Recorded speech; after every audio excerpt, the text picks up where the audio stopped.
Pues después de este pequeño receso, vamos a continuar y simplemente recordar que el último punto que analizamos es si nuestra materia se llama control de constitucionalidad, supervisión o constatación de que se hayan cumplido ciertos requisitos o parámetros. Dijimos que los requisitos, las exigencias y los parámetros se encuentran en la Constitución, en su jurisprudencia, en los tratados y en lo que establece la Corte Interamericana de Derechos Humanos. Y ahora viene la siguiente pregunta lógica. Si ya sabemos respecto a qué instrumentos puede hacer el control, la pregunta es, ¿cuáles actos son los susceptibles de ser controlados?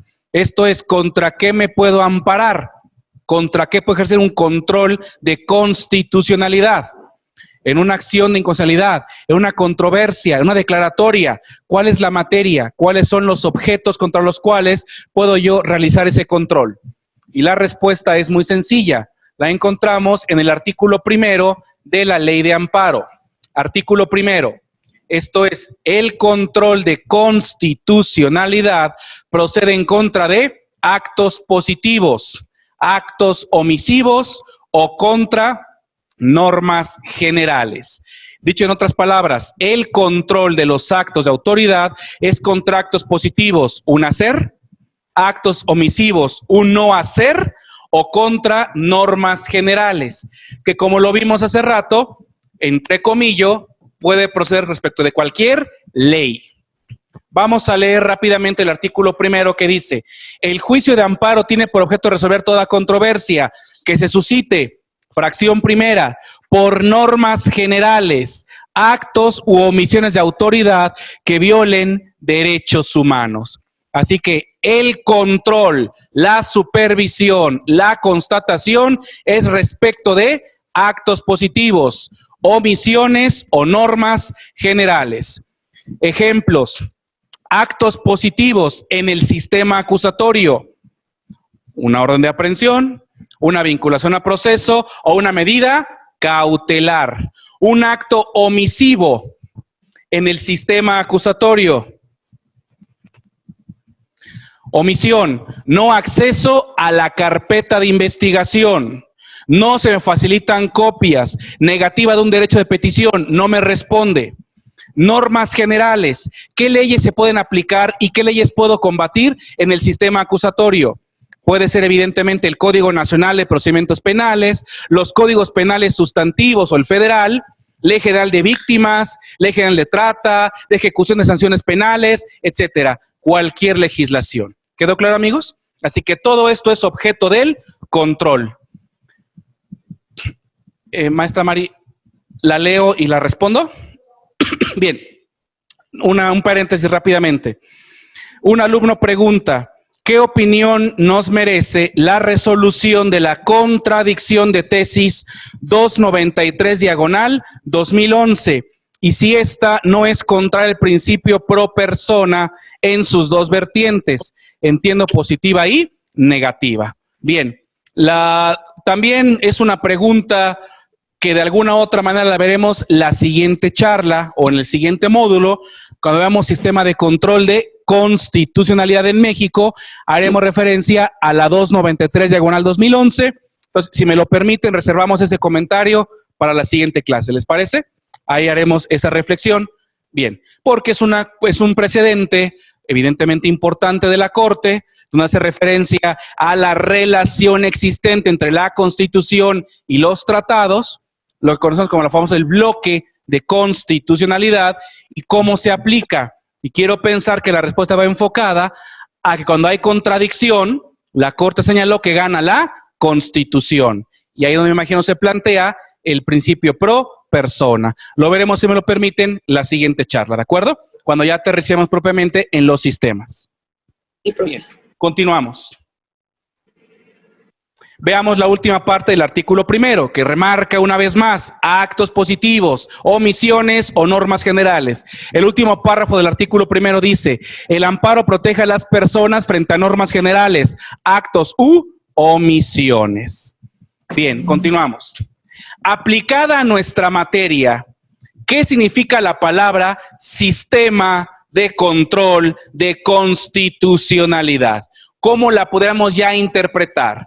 Ya tenemos un poco de bagaje cultural, un poco de antecedentes, en palabras muy sencillas. ¿Qué es un sistema de control de constitucionalidad?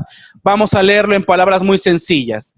Hace referencia al estudio y o análisis de los principales mecanismos, figuras e instituciones existentes en el orden jurídico mexicano, a fin de hacer prevalecer el texto o disposiciones de la Constitución y los tratados, con especial énfasis a los derechos humanos. En palabras más sencillas, queridos amigos, ¿qué es un sistema de control de constitucionalidad? Un conjunto de instituciones cuya finalidad, ¿cuál es? Garantizar que en todos los casos concretos se respete ¿a quién? A la Constitución y a los tratados. Es la acepción más sencilla. Hay muchos sistemas. El más importante es el proceso constitucional de amparo, porque es el que tenemos nosotros al alcance por ser gobernados. Pero existen otras figuras. Como hacemos referencia hace ratito con el doctor Hernández de Alba, por ejemplo, las acciones de inconstitucionalidad o las controversias constitucionales, a las cuales como gobernados somos ajenos, porque tutelan derechos más que nada de la parte orgánica de la Constitución. Y otras figuras que iremos viendo poco a poco. Así que nuestra materia el día de hoy y la siguiente charla implica una pequeña revisada, un pequeño análisis muy superficial. ¿Cuáles son estos sistemas o mecanismos para que en todos los casos prevalezca la Constitución y los tratados? Bien, seguimos. Como una referencia a este concepto de sistema de control constitucional, les recomiendo la lectura de la tesis 2.006.808. 2.006.808. Que dice, vean su palabra, vean el rubro, control de constitucionalidad y convencionalidad. ¿Cuáles son las condiciones que necesito para su ejercicio? Es una tesis muy interesante, les va a dar evidentemente muchos antecedentes y estructura de cómo se hace un control de constitucionalidad y de convencionalidad.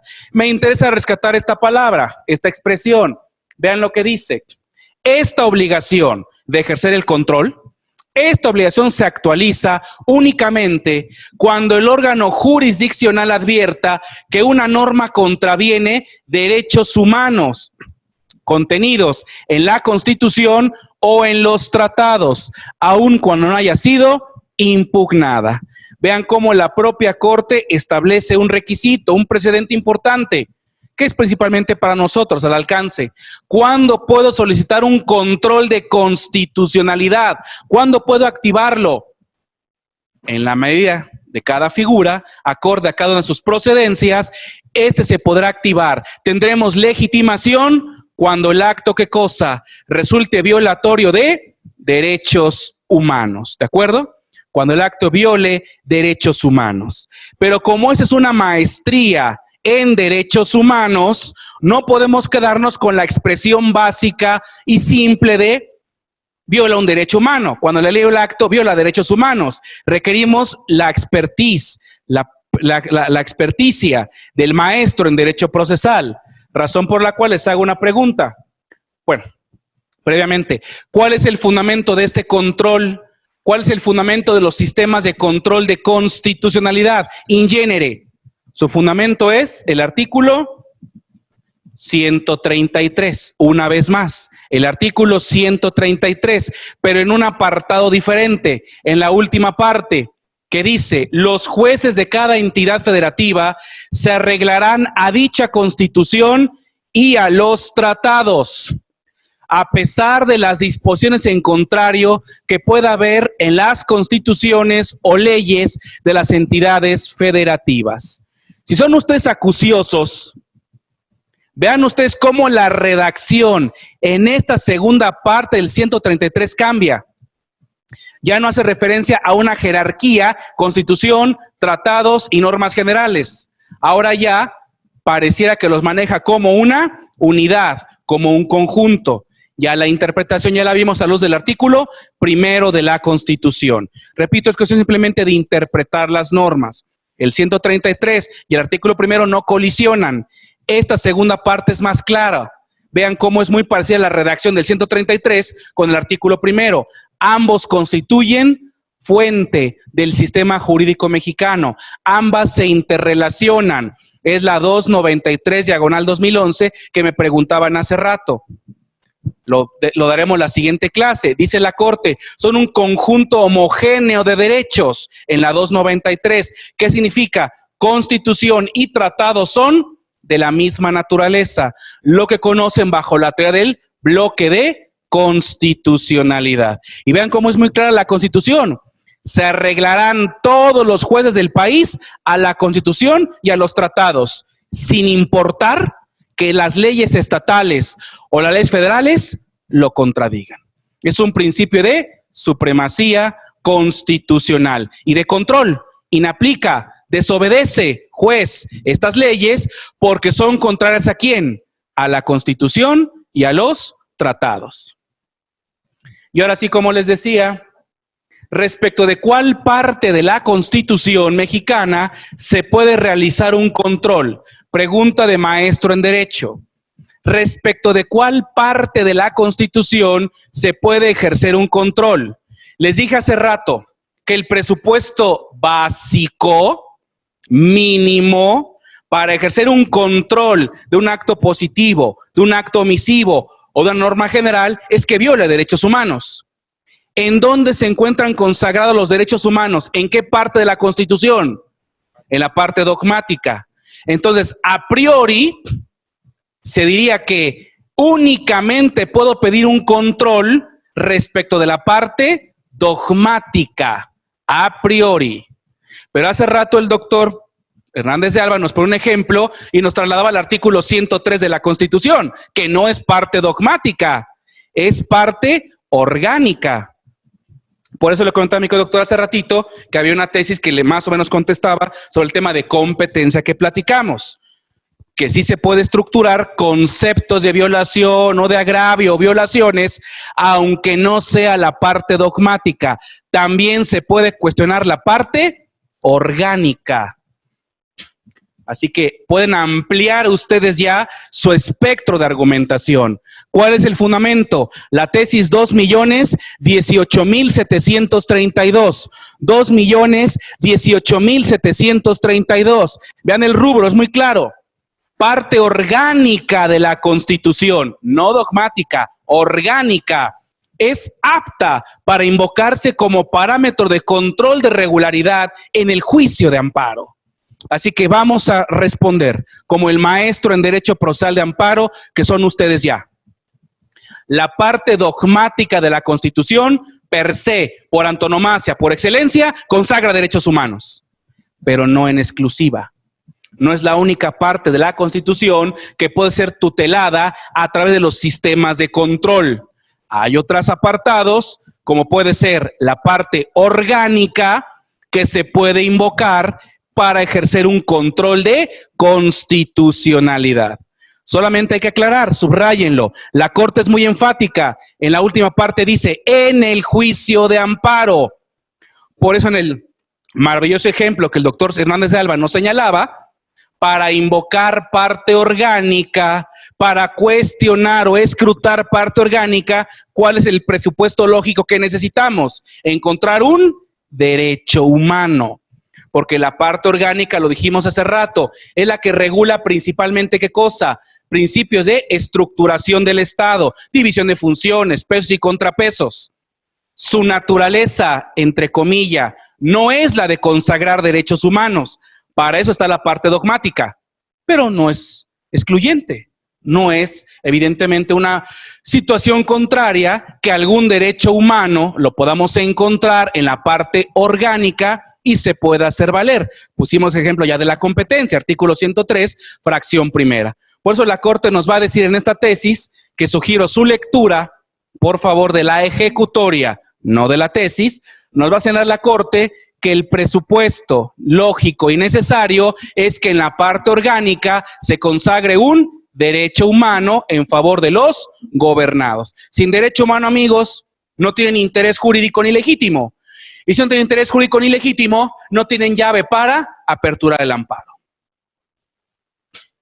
Y una más, esta ya es de doctor en Derecho, pero como ustedes son un grupo sumamente capaz, pues es importante que lo entendamos. ¿Qué son las categorías sospechosas? Todo mundo siempre argumentamos en amparo es que la ley viola derechos humanos, el acto viola derechos humanos, la omisión viola derechos humanos. Algunos un poco más clásicos dirán, el derecho público subjetivo se vulnera. Ya algunos más osados, más preparados, leídos y escribidos como ustedes, señalarán, bueno, se vulnera el parámetro de regularidad, lo cual ya es más moderno.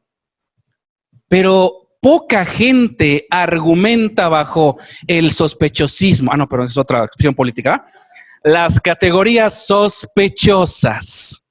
¿Qué es una categoría sospechosa? ¿Y cómo me va a servir una categoría sospechosa para iniciar un control de constitucionalidad? Es otra llave del sistema. Todo está englobado bajo derechos humanos. Vuelvo a repetir, si maneja la expresión derechos humanos, implícitamente están englobando la categoría sospechosa. Pero hay algunos amparos, algunos actos, algunas omisiones, como lo comentaba hace rato, que se busca la especificidad en el argumento, el conocimiento técnico y preciso, y deben tener ustedes este vocablo, este lenguaje. ¿Qué es una categoría sospechosa? Vamos a ver la explicación en palabra de Dios, palabra de la Corte, perdón. Jurisprudencia de primera sala, la tesis 2.010.954. Tesis 2.010.954. Leamos el rubro. Dice, control de constitucionalidad y convencionalidad ex oficio. Condiciones para su ejercicio. Vean lo que dice la Corte, únicamente lo subrayado. Para no leer la tesis, leamos solamente la parte específica. Les va a dar la luz, les va a dar el conocimiento. Dice, lo cual ocurre cuando se está en presencia de una norma que resulta sospechosa o dudosa de cara a los parámetros de control de derechos humanos. Esto es, dice la Corte, ha lugar a realizar un control de constitucionalidad o de convencionalidad cuando el juez, motu proprio, esto es, ex oficio o a petición de parte, advierta una categoría sospechosa.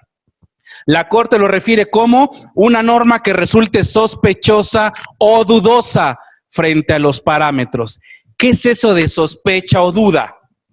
Sospecha o duda de una potencial violación a derechos humanos. Veámoslo ya explicado de mayor técnica en la tesis 2.010.268. 2.010.268. Antes de entrar, el aspecto más simple, más genérico, más sencillo, ¿qué es una categoría sospechosa? Es un acto o una norma general que tiene sospecha. Esto es que potencialmente puede violar derechos humanos. Por eso se ocupa la palabra sospecha o la palabra potencial. Voy a explicar esto. El único que puede determinar si una norma viola o no derechos humanos, ¿quién es? El juez. Por eso, como litigantes, como académicos, solamente podemos señalar, la norma es sospechosa. La norma potencialmente viola derechos humanos. El único que lo puede afirmar después de haber hecho todo el control es el juez. In genere, juez unitario, colegiado, corte. Así que es como en materia penal. Le decíamos el probable responsable. ¿Quién es el único que puede decir que una persona es culpable? El juez. Los demás, ¿cómo lo llamamos? El probable. Hoy en día, el imputado, para preservar presunción de inocencia. No podemos decir, es que el imputado está condenado, él lo hizo, porque estamos violando ciertos parámetros, ciertos principios. Apliquen esto a la materia de amparo. Una norma o un acto, cuando es contraria a la Constitución, despierta una sospecha, una duda respecto a su constitucionalidad. Y es potencialmente violatorio de derechos humanos. ¿Quedó claro? Repito, ese es nivel para el maestro, para el doctor. Yo sé que en un amparo vale lo mismo que digan, la norma viola derechos humanos, a decir es potencialmente violatoria de derechos humanos. Pareciera que es lo mismo, pero frente a ojos clínicos, estudiosos, frente a los jueces y magistrados o ministros, la forma de redactar, la forma en cómo se pide, es determinante para ver la estructura mental o la capacidad de conocimiento del litigante. Incluso en foros académicos, es cuestionable. ¿Por qué afirma que viola derechos humanos? Es que el arraigo, es que la elección de dominio viola derechos humanos. No, discúlpeme, doctor, maestro, licenciado. No viola. La Corte no se ha pronunciado. Es potencialmente violatoria. Una exquisitez, repito, que a lo mejor no trasciende mucho, pero en argumentación jurídica de ciertos foros los va a revestir de mucho conocimiento. ¿Qué es una categoría sospechosa? Ahora sí.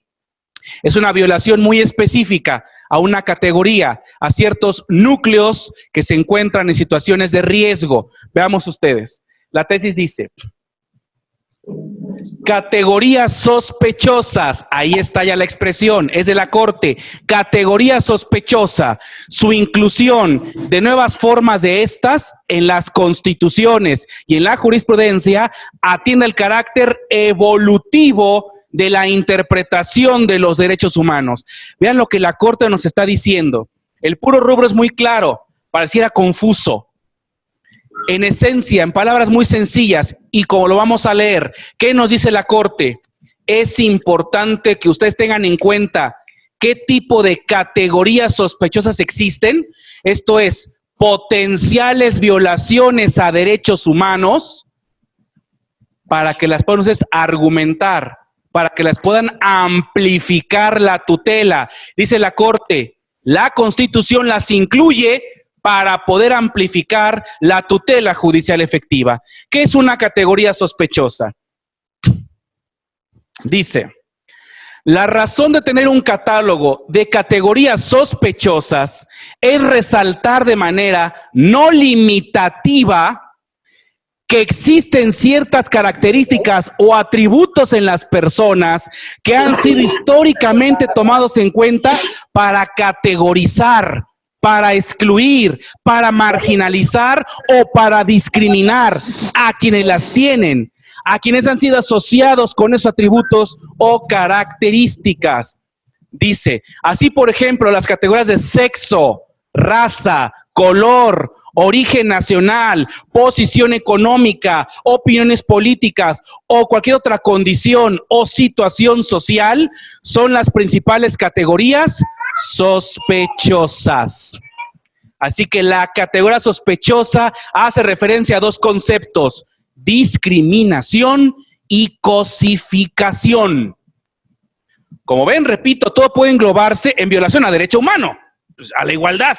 Derecho humano a la dignidad, sí, pero en un lenguaje de argumentación de derechos humanos, esto se denomina categoría sospechosa. Todo lo que afecte hacia una, apunta hacia una discriminación o hacia una cosificación de las personas. Ergo, todo redunda en violaciones a la dignidad humana. ¿Quedó claro, amigos? Así que son, repito, palabras, lenguaje, argumentación, que sí existe en su jurisprudencia, existe en las sentencias y que el día de hoy nos toca simplemente compartir o platicar. Que en materia penal podemos encontrar cosificaciones, podemos encontrar violaciones a la dignidad humana. Por ejemplo, aquí hay extraordinarios especialistas en derecho penitenciario, por ejemplo, que evidentemente, repito, bajo mejor opinión de ustedes, a la persona que está interna ya no se le llama reo, por ejemplo, ya viola derecho humano a la dignidad. A la persona interna o sentenciada, por ejemplo, ya se le aplica un principio de dignidad humana porque se les cosificaba, no importabas, ya tú estás sentenciado, no tenías ningún derecho humano. Y llega la evolución, categorías sospechosas, discriminación, por ejemplo. ¿Sabían ustedes que hay una corriente de autores que hablan de presunción de inocencia en fase de ejecución? A ver, ¿cómo está eso? Repito, la evolución. Nuevas categorías sospechosas, discriminación o cosificación. Síganme. A ver. Presunción de inocencia, que es poliédrica. No voy a meterme ahorita con ese tema. Pero en su acepción más simple, ¿qué es la presunción de inocencia? Esto es que toda persona se presume inocente hasta que no se demuestre lo contrario. Bien. Pero si estás ya en ejecución de sentencia, ¿qué significa? Que tuviste ya una sentencia de primera instancia. La sala o el unitario te la confirma. Y si gustas, te las complico. Perdiste el amparo directo. Ya hay cosa juzgada formal. Con la acepción no que hay material o no, eso ya repito, es un debate interesante que después tocaremos. Hay cosa juzgada ya formal. Ya no tiene ningún recurso, ni ordinario ni extraordinario. ¿Cómo aplica la presunción de inocencia en fase de ejecución? A lo mejor no es el nombre más correcto, pero es una corriente muy fuerte que está impulsando en el tema de beneficios. Dicho en otras palabras, en el sistema de ejecución, lo saben ustedes, hay contradicción también. Se rigen unos principios. Así que la persona, el sentenciado, si reúne los requisitos que la Ley Nacional de Ejecución establece, tiene derecho al beneficio. ¿Quién es el único que se lo puede desvirtuar? El Ministerio Público o en algunos casos la víctima. Así que para que el juez pueda negar el beneficio penitenciario, se parte de una presunción de inocencia o presunción de reinserción. ¿Ya me la entendieron? Dicho en otras palabras, yo debo partir como juez garantista de ejecución que tú ya estás reinserto y vas a adquirir el beneficio. Quien me lo debe en su caso desvirtuar es la contraparte, con prueba, bajo principio de publicidad y contradicción. Entonces, si nosotros partimos diciendo que el sentenciado debe de compurgar la pena completa, lo estamos, ¿qué cosa? Discriminando, cosificando, marginalizando, y es una categoría sospechosa. ¿Quedó claro, amigos, esto? Así que son, repito, nuevos derroteros, nuevos discursos que rigen en dos palabras: cosificación y discriminación. Lean esta ejecutoria, les va a servir de mucha luz, porque estas palabras son evidentemente, vean la expresión, corresponde a un carácter, ¿qué cosa? Evolutivo. Lo que dijimos hace rato, normas vivas que están constantemente evolucionando. Así que, amigos, ya pueden empezar a sustituir eso de que la norma viola derechos humanos. Ya como que podemos arrancar otra más, ¿no? La norma es contraria a los parámetros de regularidad doble fuente que rigen su emisión. Ya se ve más interesante. La norma cuestionada es atingente a una categoría sospechosa, ya que cosifica al imputado en el supuesto específico. Y lo desarrollan. Ya tienen ustedes, repito, nuevo lenguaje, nuevo argumento para exaltar o enaltecer, punto número 1, a ustedes, a su conocimiento. Y 2, pues a la institución de la INACIPE, para que el magistrado, juez o ministro lea su demanda y ¿qué creen que va a decir? Es egresado a la maestría en INEPAC, en Derechos Humanos. Verán ustedes, repito, la modificación en sus pautas, en su argumentación jurídica. Continuemos. Entonces, ¿cuáles son los parámetros para realizar este control de constitucionalidad y de convencionalidad? La tesis que no encontraba hace ratito, me imagino que está aquí. Efectivamente, es la tesis 2.010.426. 2.010.426. ¿Cuáles son los parámetros, los requisitos, las exigencias, los instrumentos base para un control de constitucionalidad amplio, como lo tenemos el día de hoy? 2.010.426. Dice, parámetro de regularidad constitucional. Se extiende a la interpretación de la norma nacional o internacional. Aquí está el fundamento de lo que les platiqué antes del receso. Constitución, tratados, jurisprudencia nacional y jurisprudencia de la Corte Interamericana de Derechos Humanos. Los 4 son, repito, el parámetro, los requisitos, las exigencias para hacer un escrutinio. Todo lo que no cumpla con esos parámetros puede ser una categoría sospechosa o una potencial violación a derechos humanos. Argumenten como ustedes consideren. ¿De acuerdo? Bien.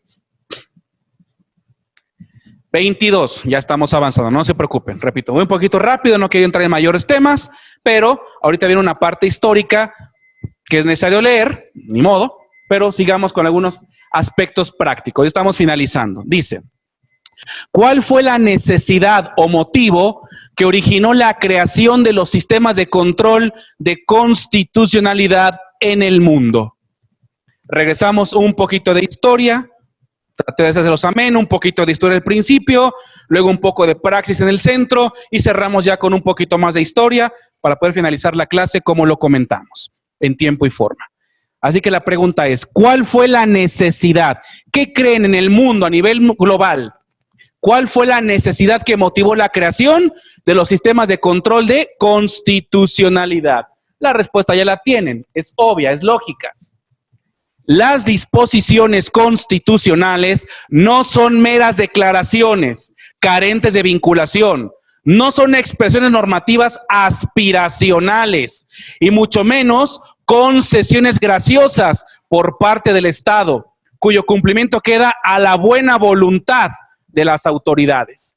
Son realmente, ¿qué cosa? Mandamientos que al surgir de un órgano popular, en nuestro caso, Congreso de la Unión, órganos de elección popular, constituyen normas jurídicas obligatorias que deben ser acatadas en todos los casos. Ergo, desde el surgimiento de las constituciones, se ha ido evolucionando en las formas establecidas en ellas para que sean cumplidas, lo cual se ha denominado como control constitucional. La palabra mágica entonces, ¿cuál es? Cumplimiento. Los sistemas de control de constitucionalidad en el mundo, México no es la excepción, obedecen a una razón, a lograr el eficaz cumplimiento de las normas constitucionales. No son concesiones graciosas, no es una carta aspiracional de buenos deseos, son normas jurídicas obligatorias que no ameritan, repito, ninguna excepción en los casos concretos. Bien, ¿cuál es la teleología entonces de un sistema de control de constitucionalidad? Uno fue la necesidad de que las normas se cumplan. Y ahora, ¿cuál es la teleología? ¿Qué es lo que se busca con cumplir las normas? ¿Cuál es su finalidad de cumplir estas normas? El limitar o acotar la actuación arbitraria de las autoridades. Quien ya conoce algunas charlas que los ha aburrido en materia de amparo, recuerde siempre que el objeto y fin de las instituciones son diferentes. Aquí podemos darnos cuenta, el objeto, la necesidad, ¿cuál es? Que las normas se cumplan. Y luego viene la pregunta, ¿para qué queremos que se cumplan? ¿Cuál es el fin de cumplir con las normas en el Estado mexicano? Limitar o acotar a las autoridades. Acabar con la arbitrariedad. ¿Quedó claro, amigos? Así que distingan y les puede servir en sus argumentos. En algún momento, cuando capacitaba a funcionarios, siempre les hacía esta observación. Cada norma deben de aprender a distinguir entre su objeto y su fin. Y pueden ustedes partir de esas premisas para lograr una argumentación, un mayor convencimiento en el juez. ¿Cuál es el objeto de su acción de amparo? Y luego la finalidad del amparo que están ustedes promoviendo. Argumentense al juez. ¿Por qué van a accionar el amparo? ¿Cuál es el motivo? ¿Qué los está obligando a acudir al amparo? Y luego, ¿cuál es la finalidad que buscan con el amparo? Porque todo el mundo argumenta, a excepción de ustedes del INDEPAC, vengo porque se viola derechos humanos. ¿Y qué quiero? Que se respeten los derechos humanos. Y de ahí no lo sacan. ¿Cuál es la finalidad del amparo? Proteger derechos humanos. ¿Qué se busca con el amparo? Proteger derechos humanos. ¿Qué hace un juez de amparo? Protege derechos humanos. Y de ahí no salen. Y no tienen una visión más allá de distinguir entre el objeto, la necesidad o el fin de las instituciones. Háganlo, amigos. Perfecciona su argumentación. Son respuestas muy básicas. ¿Por qué y para qué? ¿Por qué vengo al amparo y para qué vengo al amparo? ¿Cuál es el objeto de mi acción y cuál es el fin de la acción? ¿Quedó claro esto? Son palabras tan básicas que en muchas ocasiones en las demandas de amparo ni siquiera se señalan. Y luego, porque son prevenidos. No entiendo tu acto reclamado, te prevengo. Oye, no entendí tu revelación, es inoperante. Evidentemente también parte mucho de su argumentación jurídica. Así que, antecedentes del control de constitucionalidad. Ya estamos finalizando, queridos amigos. Como lo habíamos prometido, habrá que echarnos una pequeña nadadita en la historia.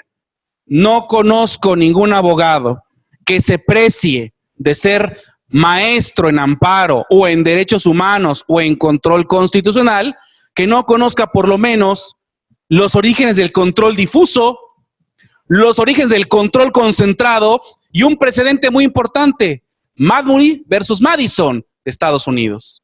Esos tres elementos son base toral del constitucionalismo mexicano. ¿Y por qué les digo eso?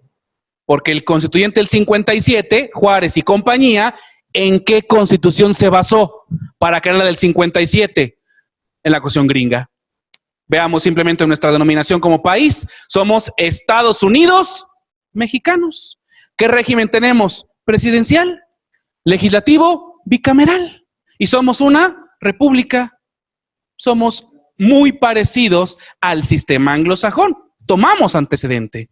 De hecho, técnicamente México se constituye por sistema de nuestra familia romano-germánica, es innegable, pero tiene mucha influencia francesa y anglosajona. Otra platicaremos, no quiero saturarlos de historia, simplemente quiero compartir con ustedes estos tres temas, los antecedentes, el control difuso, el control concentrado y el Marbury versus Madison, que lo vamos a leer y entender para darle su real contexto, porque también me lo han descontextualizado mucho, que es el fundamento de la inaplicación y el fundamento del control constitucional difuso.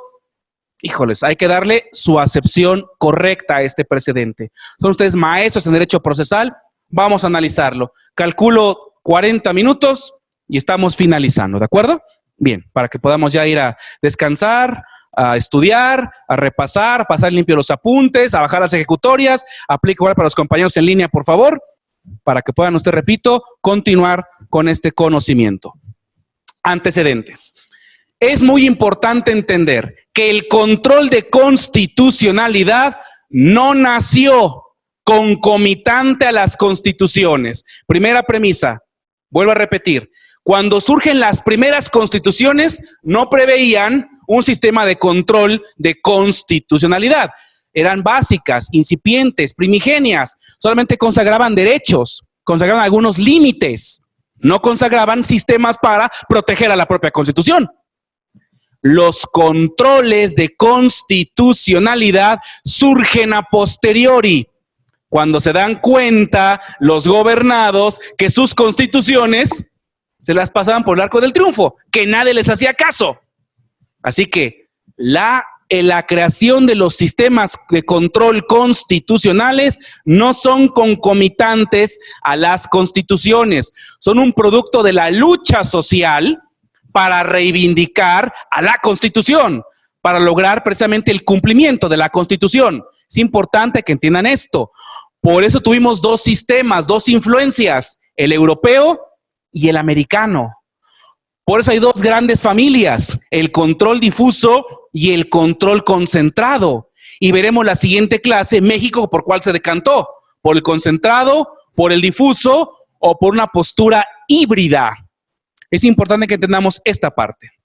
Leamos, dice, el control constitucional no surgió del texto de los primeros esbozos constitucionales, sino que fue a posteriori, alimentado por las ideas, circunstancias o experiencias adquiridas de los estados fallidos o antidemocráticos. Esto es, su creación no fue espontánea, obedeció a una realidad social y jurídica, el desacato, el incumplimiento a los postulados de la Constitución. Sus antecedentes surgen entonces de dos fuentes históricas importantes. El control centralizado, así se le llamó al principio, luego ya cambia a concentrado. El control centralizado que imperó en Europa, principalmente en Austria. ¿Le suena la palabra Austria? Ya lo vimos con un personaje, Hans Kelsen. Kelsen es el padre del sistema de control concentrado también, por si no lo saben, cápsula cultural. Padre del positivismo y como tal, crea también una garantía, el sistema de control centralizado. Lo veremos en un momentito. Basado en un sistema parlamentario represor y arbitrario y un sistema difuso a raíz de una voluntad de independencia que comenzó con las 13 colonias de Norteamérica y se definió en la sentencia de John Marshall, el ministro John Marshall, en el caso Marbury versus Madison. Que repito, son 3 elementos que deben conocer: características del control centralizado o concentrado, difuso o disperso, y el caso Marbury versus Madison. Vamos a darle lectura a ello. Primero veamos el modelo europeo, el modelo centralizado o concentrado. Son, repito, antecedentes, amigos. Esto ya ha venido cambiando, ha venido evolucionando, y veremos la realidad mexicana la siguiente clase. Modelo europeo concentrado. El modelo centralizado o concentrado nació especialmente en Francia, y no precisamente de una presión del Parlamento, sino en la tiranía de la monarquía absoluta, los Luises, en complicidad de los jueces, que no desempeñaban el papel de luchadores sociales contra dicha monarquía, sino que en lugar de coincidir con el pueblo, fueron partidarios del régimen. Veamos. La constitucionalidad en esa época, la creencia del sistema en esa época en Francia, de la, repito, monarquía, se fundaba en la creencia de que el Parlamento era soberano porque había sido elegido por el pueblo y por tanto representaba a la nación, lo cual se traducía en la legalidad de las leyes. Esto es, en la época de los Luises, cuando se finaliza, cuando se le da finalidad, pasamos a la República y se crea una figura que es el Parlamento. Y todo el poder que concentraban los Luises se le traslapa ¿a quién? Al Parlamento. O sea que tanto en uno como en otro, en la monarquía o en la República, el pueblo ni quien le hiciera caso. En uno el poder absolutista del tirano, del monarca, y en el otro se descansaba en el Parlamento. Porque como fuimos electos por el pueblo, nosotros representamos ¿a quién? Al pueblo. Y nuestras decisiones son incuestionables, son inatacables. Y ningún otro poder puede cuestionarnos, porque el pueblo es el que nos puso en el cargo. ¿De acuerdo? Por ende, la ley era resultado de la voluntad del pueblo. Y por ello no podía ser anulada o inaplicarse por los jueces. De esta forma, el juez debía someterse a la ley y limitarse únicamente a su aplicación. El juez, un mero aplicador de la ley. De aquí surge la expresión que todos conocemos: el juez es simplemente, ¿qué cosa? La boca de la ley. Del juez sale la ley. No la puede interpretar, no la puede cuestionar, no la pueden aplicar, porque es voluntad soberana del pueblo que actúa a través del Parlamento. Así las cosas, no fue sino hasta la Segunda Guerra Mundial que el pensamiento de que el poder legislativo debe ser limitado por el poder judicial comenzó a efervecer. Esto es, si el poder legislativo, Parlamento, concentraba todo el poder, ¿cómo lo podemos limitar? ¿Cómo lo podemos controlar? ¿Cómo lo podemos diluir? Y se empieza a pensar que debe ser el poder judicial el que establezca ¿qué cosa? El contrapeso, el equilibrio. Sin embargo, dadas las experiencias negativas de los regímenes totalitarios imperantes hasta la posguerra, se generó un importante cambio de idea, entre las que se encuentra la aceptación de que el Parlamento sí podía cometer excesos en sus funciones.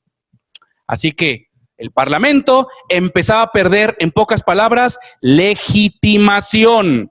Sí, electos por el pueblo, pero no son infalibles, se pueden equivocar y sus decisiones muchas veces no responden al interés del pueblo. Con ello, surge la necesidad de limitar al poder legislativo mediante el control constitucional centralizado. El primero que surge, el centralizado, a cargo de tribunales ex profeso. De esta suerte, Europa comenzó a centralizar el ejercicio del control de constitucionalidad en un único órgano denominado Tribunal Constitucional, cuyas características eran que no pertenecía al Poder Judicial. Curiosamente, el Tribunal Constitucional controlaba al Legislativo, pero no pertenecía al Poder Judicial. Veremos un ratito más sus características. Estos son los antecedentes del control centralizado. Abuso de la monarquía, abuso del Parlamento. Por lo tanto, hay que limitar o acotar a través de un famoso tribunal constitucional. Veamos la historia del difuso, los antecedentes del control difuso, el modelo americano. A diferencia de Europa, en los Estados Unidos de Norteamérica había desconfianza en el Parlamento, modelo europeo. Recordemos un poco la historia. Recuerden que las 13 colonias llegan a América, al continente. Pero ¿a quién le respondían las 13 colonias? A Inglaterra, a Reino Unido, a Europa. Por eso la guerra de independencia de Estados Unidos es contra Reino Unido, precisamente. Así que una situación similar a nosotros, digo, toda proporción guardada, a las 13 colonias se les dio determinadas libertades, pero siempre le respondían ¿a quién? A la corona y al Parlamento. Por eso los colonos aquí en América tenían desconfianza al Parlamento, porque ya tenían la experiencia de que en Reino Unido se cometían muchos excesos, muchos abusos. Vaya, traen ideas libertarias, ideas de la época, repito, del siglo XVIII, más o menos ya Revolución Francesa concomitante, derechos y libertades de las personas, ideas revolucionarias. Por ello, los ciudadanos estadounidenses depositaron su confianza en los jueces, lo que a la postre llevó a atribuirse el ejercicio del control de constitucionalidad como mecanismo para cuidar y defender la supremacía de la Constitución. Sociológicamente hablando, amigos, esto explica un poco la situación en México. Siempre lo he comentado y lo hago con el mayor de los respetos, para concientizar. En México, la figura de los jueces es una figura que históricamente ha sido denostada. Desde luego ha venido mejorando, ha ido la situación cambiando, pero históricamente policía, Ministerio Público y jueces, sinónimo de ¿qué cosa? Corrupción. ¿Defienden los intereses de quién? Del Estado. Traemos nosotros esa tendencia, esa idea, por nuestra historia de la colonia española. La época del colonialismo español fue muy similar a lo que se ve en Europa, entonces es España. Los jueces ¿a quién protegían? O sea, los intereses ¿de quién? Del Estado. Por ende, los jueces, lo dice el propio Carranza, al presentar la Constitución de 1917, el juez de instrucción respondía a los intereses de los poderosos. Por eso, ¿quién designaba a los jueces? Recuerdan, antes del 94, antes de la carrera judicial, que en algunas entidades federativas se sigue ese sistema. ¿Quién nombra a los jueces? Pues el Ejecutivo. Y por ende, ¿a qué intereses responden los jueces? Los del Ejecutivo. Y por ende, empezamos con la historia de la deslegitimación judicial. En Estados Unidos acabamos de leer, los jueces, por antonomasia, son defensores ¿de quién? Del pueblo. ¿Quién elige a los jueces en Estados Unidos? El pueblo.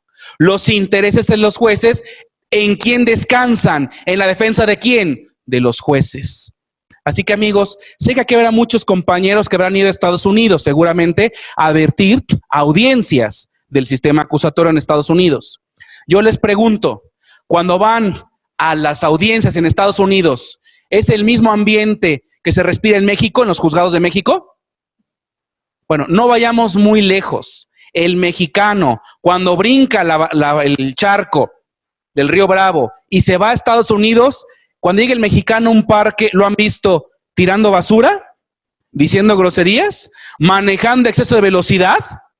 El mexicano, y regularmente el latino, cambia su mentalidad y asume un papel de cultura, de legalidad. ¿Y saben por qué? Porque en Estados Unidos tenemos la creencia de que allá el derecho sí se respeta, el derecho sí se cumple Y aquí sí nada de que, oiga, mi jefe, salúdeme discreto, mire cómo la arreglamos. Allá es penadísimo hacer eso, evidentemente. Así que esto se llama cultura de legalidad y trae un antecedente sociológico. En México, el juez, nombrado por los poderosos, representó por años el interés de los poderosos.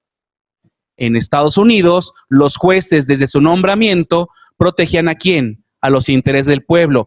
Por eso el pueblo de Estados Unidos deposita en ellos el control difuso de constitucionalidad. ¿Qué es esto?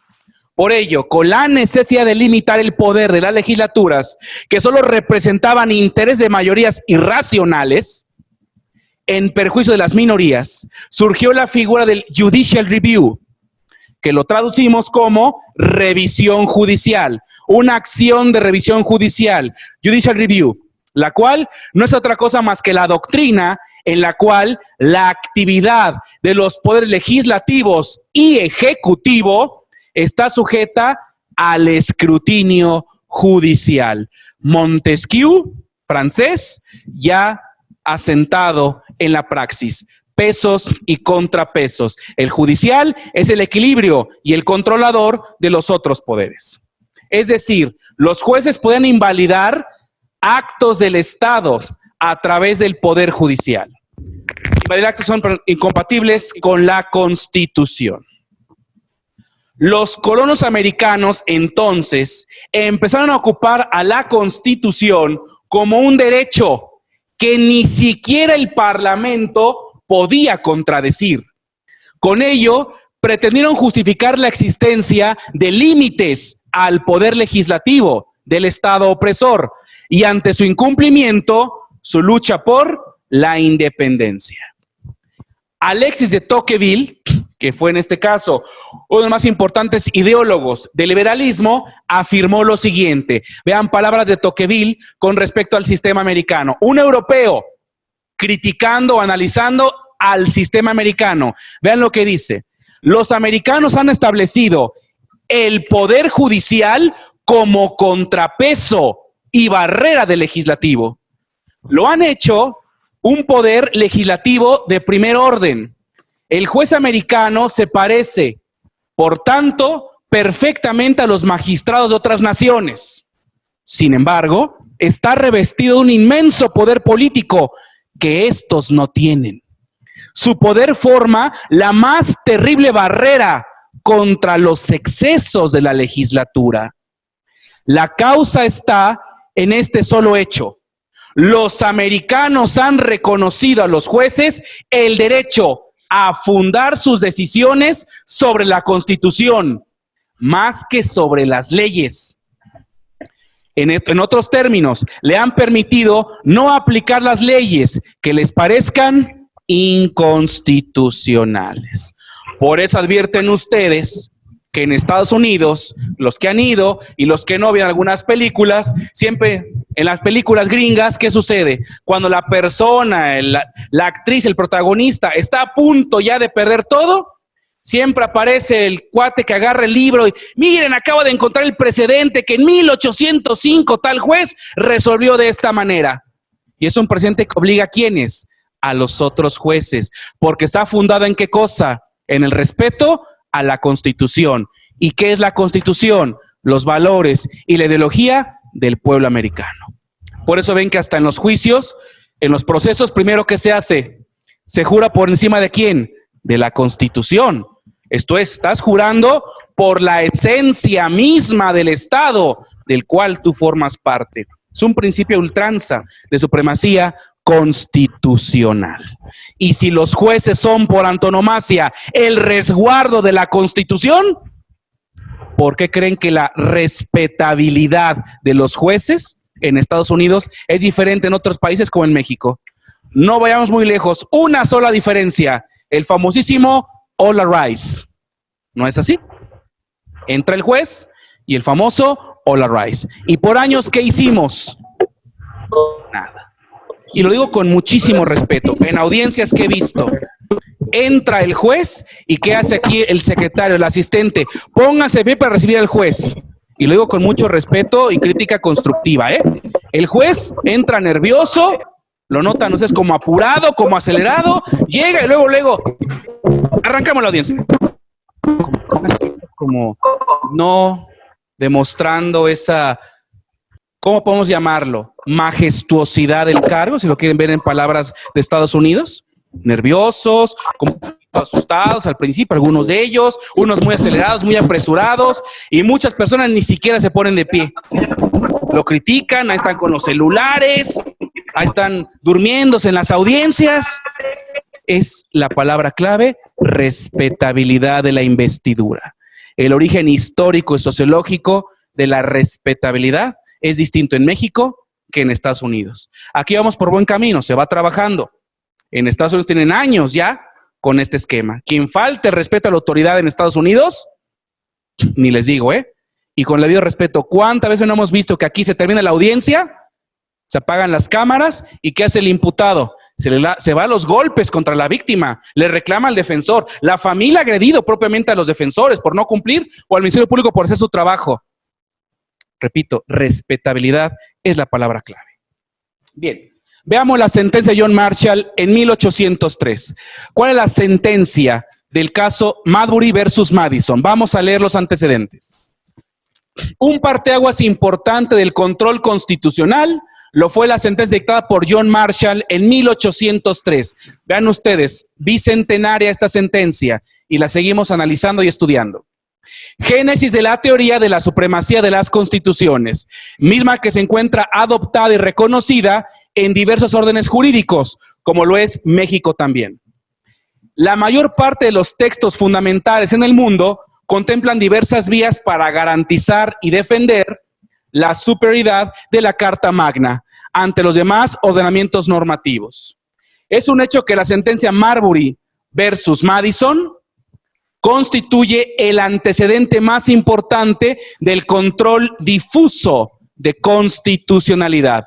Fue la primera ocasión en la que, de manera clara, directa, textual, un tribunal constitucional afirma la supremacía de la Constitución frente a la ley y determina la inaplicación de esta por contrariar a la Constitución.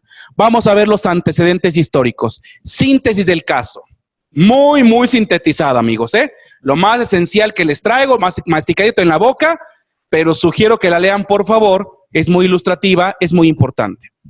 En Marbury versus Madison se resolvió un Writ of Mandamus, que para nosotros una equivalencia puede ser un procedimiento para cumplir con un acto de autoridad. Escrito de mandamiento, Writ of Mandamus, un proceso de cumplimiento de un acto administrativo en este caso.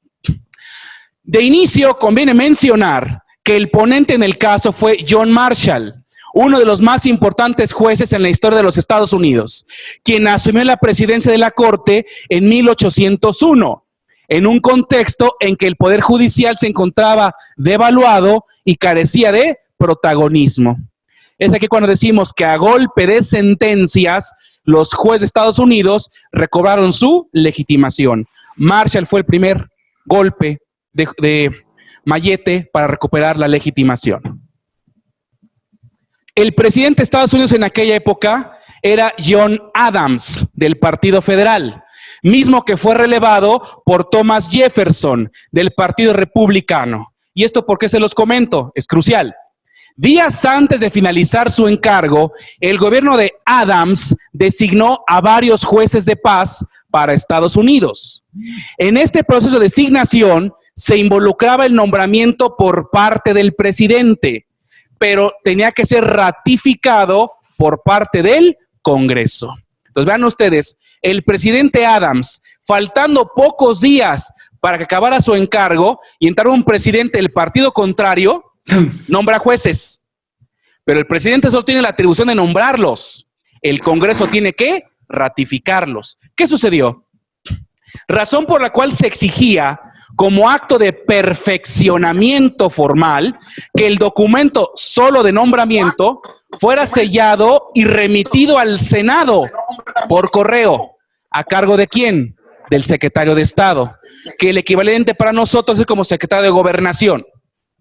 Así que el secretario de Gobernación tenía que sellar, apostillar los nombramientos y remitirlos ¿a dónde? Al Senado, para que los votaran, para que los avalaran, los ratificaran.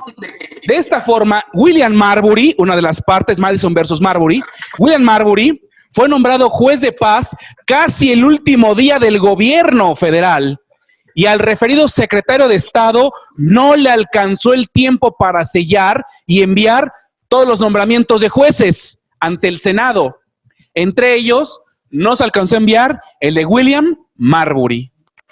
Por ende, el nuevo secretario de Estado, ya nombrado por el presidente Jefferson, de nombre James Madison, y ahí está el conflicto, Marbury versus Madison, un juez nombrado, pero cuyo nombramiento no fue remitido por el secretario de Estado Madison, quien se negó a sellar y a distribuir las credenciales pendientes e incluso eliminó la plaza de juez, creada por el presidente Adams. Fuiste nombrado, pero como nunca se perfeccionó tu nombramiento, eliminé la plaza y quedas sin el nombramiento, queda sin efectos. Consecuentemente, contra ese acto administrativo, Marbury presentó un mandamus, el Writ of Mandamus. Esto es un recurso de cumplimiento para obligar al secretario de Estado a que envíe los nombramientos al Senado. Oye, yo fui designado, fueron por cuestiones de tiempo, no se envió, cumple con ese envío, manda esas credenciales. Solicitando al nuevo secretario de Estado que enviara su nombramiento al Senado, el cual ya estaba sellado. Este pedido, en aplicación de una disposición de la Judiciary Act, que es equivalente a una ley orgánica para nosotros de Poder Judicial, la Judiciary Act señalaba que el asunto, el Writ of Mandamus, debe llegar directamente ¿a dónde? A la Corte. Entonces, vuelvo a repetir. Una persona designada como juez no alcanza su nombramiento a enviarse al Senado. Llega a la nueva administración y deja sin efectos todo lo anterior. El juez designado siente que tiene derecho a presentar un Writ of Mandamus. Esto es una acción de cumplimiento para que el secretario de Estado envíe los documentos. Y el Writ of Mandamus, por disposición de la ley orgánica, Judiciary Act, llegaba directamente ¿a dónde? A la Suprema Corte. Este es el quid del asunto. La Corte, en este caso, Marshall, quien fungía como Chief Justice del tribunal, o sea, presidente de la Corte, fue además ponente. Marshall resolvió que aunque era cierto que le asistía un derecho a Marbury, al juez, y que este derecho merecía tutela, diciendo, sí, mi compadre, fue una chicanada lo que te hicieron, es muy mala suerte para ti, pero la ley que habilitaba a la Suprema Corte a resolver un mandamus, como el que fue presentado, contravenía lo dispuesto por la Constitución. Dicho en otras palabras, tú tienes derecho a inconformarte, pero el Writ of Mandamus que tú presentaste y que por disposición de la ley orgánica llega directamente a la Suprema Corte de Justicia de Estados Unidos, esa ley orgánica viola a la Constitución. ¿Por qué? Dicho en otras palabras, se precisó que si bien la Judiciary Act, la ley orgánica, habilitaba a la Corte Suprema para conocer algunos mandamus por competencia originaria, dicha competencia legal resultaba inconstitucional, pues no se ajustaba a lo dispuesto por la Constitución. Esto es, en la Constitución de Estados Unidos se establecía que solamente vía recurso de apelación pueda conocer la Corte.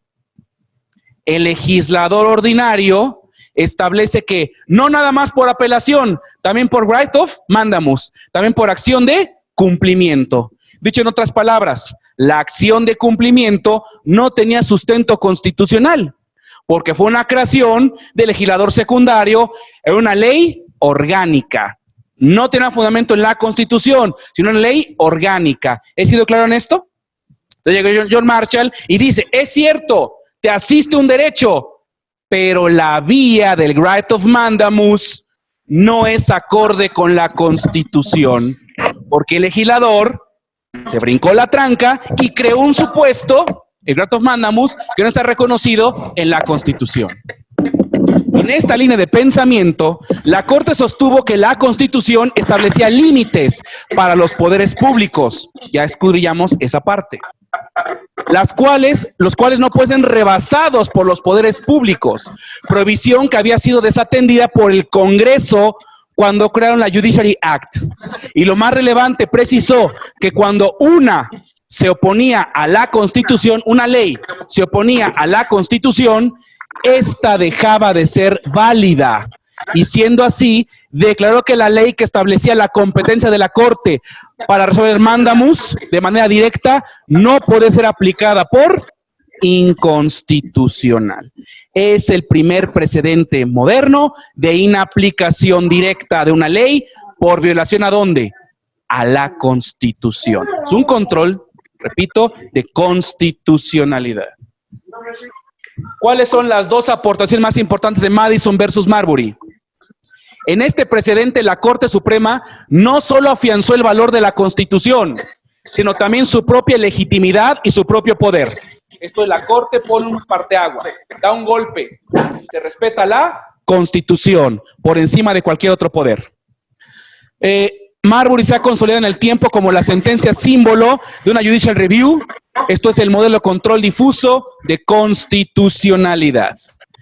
En segundo lugar, y esto es lo más importante para la historia del constitucionalismo, es que fue la primera vez que de manera expresa se somete al poder político, ni más ni menos que al propio Congreso, a la vigencia de la Constitución.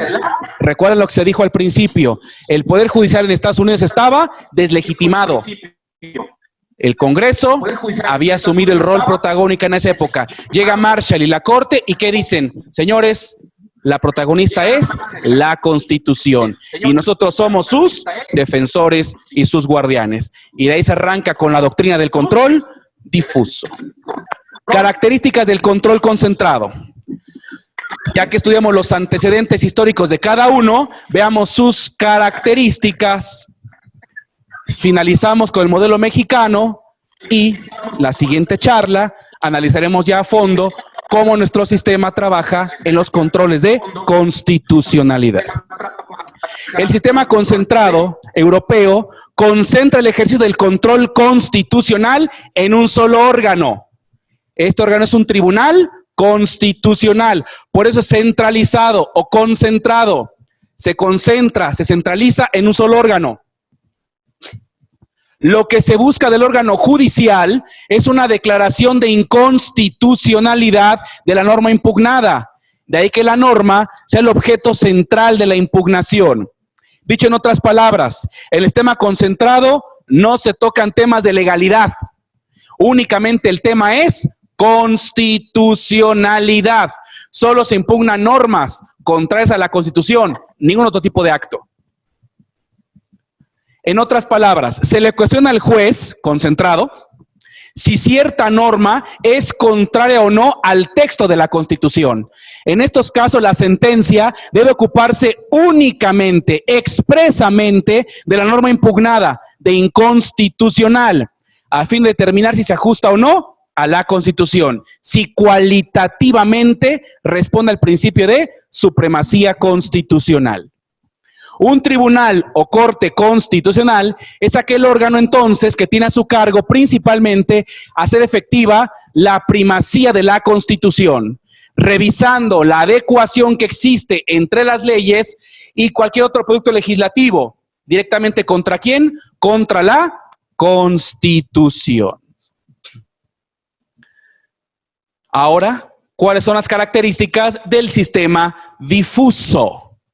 Repito, en el concentrado se le deposita a un solo órgano, con exclusión de los otros. Solo un tipo de juez, una corte, un tribunal constitucional va a conocer de tópicos de constitucionalidad.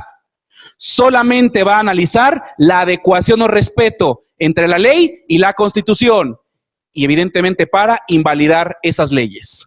Veamos el modelo difuso, ¿qué características tiene? El control difuso es la competencia que permite a los juzgadores, a cualquier juez, no se concentra en uno, sino cualquier juez, por el hecho de serlo, puede llevar a cabo ese control. Pues la palabra difuso tiene como sinónimo difuminado o disperso. Uno se concentra en un solo tipo de juez, en el otro se dispersa, se difumina, es difuso en todos los jueces, en su caso, de Estados Unidos. Perdón. No es la competencia que permite a los juzgadores considerar en un proceso no dirigido expresamente hacia tal fin, si una norma es o no contraria a la Constitución. Ergo, dentro de un proceso de legalidad, ellos, motu propio, pueden analizar temas de constitucionalidad. Este tema confiere a todos los jueces la tarea del control constitucional. Es decir, todos los jueces son jueces de legalidad, pero también son jueces de constitucionalidad. El trabajo del juez en el control difuso no es, en principio, determinar la validez de una norma general a la luz de la Constitución. En principio no es su chamba, pero en el juicio, al analizar la lucha de intereses de las partes, los conflictos de las partes, sobre una base de legalidad, puede emitir pronunciamientos de constitucionalidad. Esto es por la supremacía constitucional y la obligación de acatarla y mantenerla. Por esa razón, el propio juez asume la tarea de enfrentar las normas contrarias al texto constitucional para hacer un escrutinio dentro del proceso y específicamente resolver la controversia. El juez ordinario es aquel que no tiene como competencia directa el control concentrado o constitucional. Sin embargo, motu propio o a petición de parte, puede advertir que una de las normas mediante las cuales debe resolver el litigio, a su juicio, es contraria a la Constitución. Dicho en palabras sencillas, en el modelo concentrado hay jueces constitucionales, únicamente reservados para estudiar temas de constitucionalidad.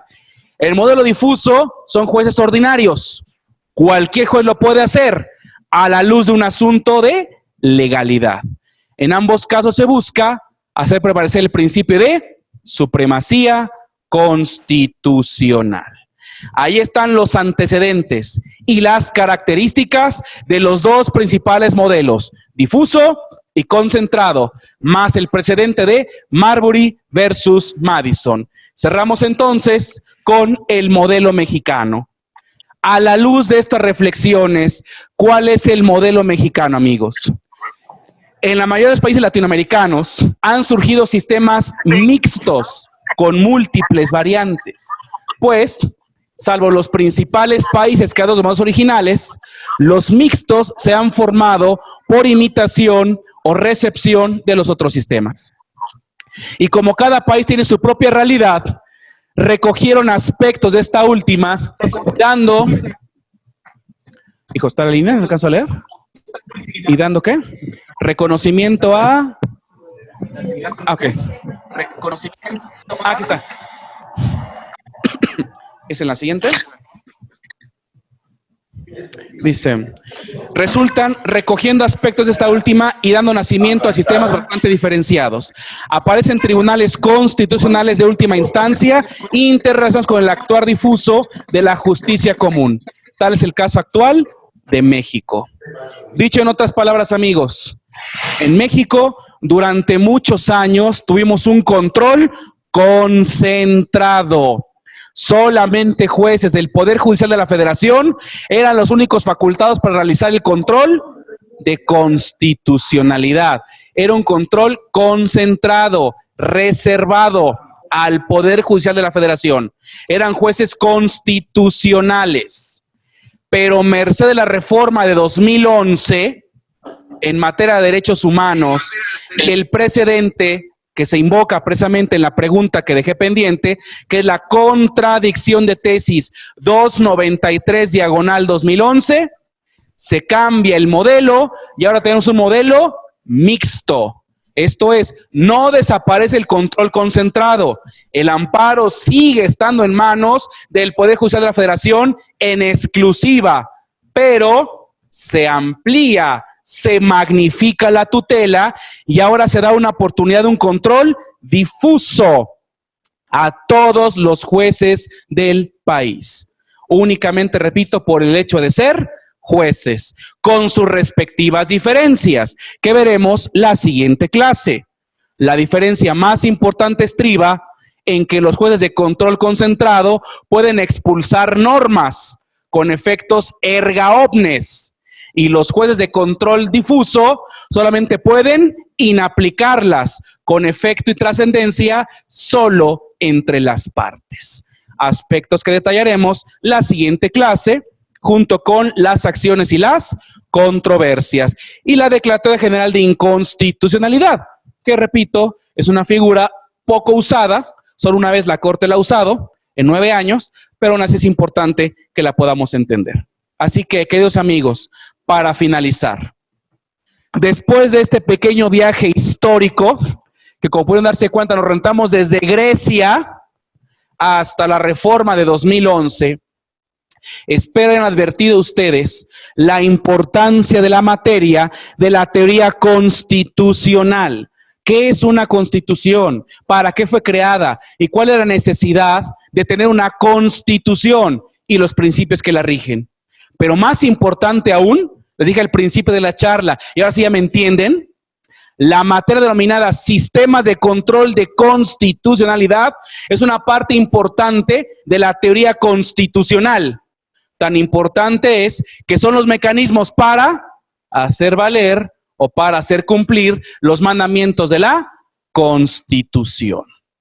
Así que este material que les traje, traté de sintetizar en 3 horas y media todo lo que es la historia del constitucionalismo en el mundo, con especial énfasis en la mexicana. Recordemos que iniciamos con Cádiz, Apatzingán, la centralista, la de Juárez y la de Carranza.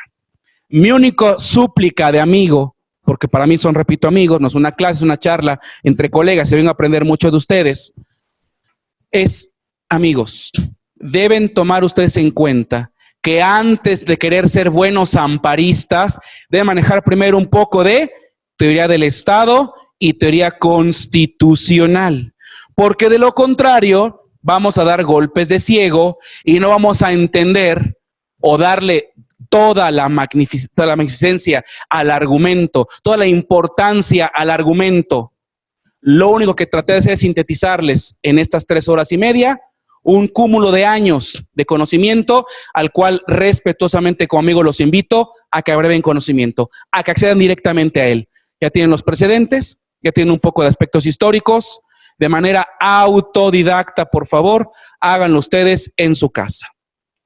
Para mí fue un placer haberlos saludado, ver caras conocidas, amigos que entraño y estimo muchísimo, y desde luego también veo caritas nuevas, que bueno, para mí es un gusto conocerlos. Me retiro a sus órdenes, José Díaz de León Cruz. Igualmente un agradecimiento y saludo a los compañeros que en línea nos han seguido y pues simplemente invitarlos para que el próximo miércoles, ahora sí que de manera virtual, podamos continuar con este pequeño banquete, este pequeño festín de conocimiento, pero ya aplicado propiamente al sistema jurídico mexicano. Muchas gracias por la confianza y buenas noches a todos.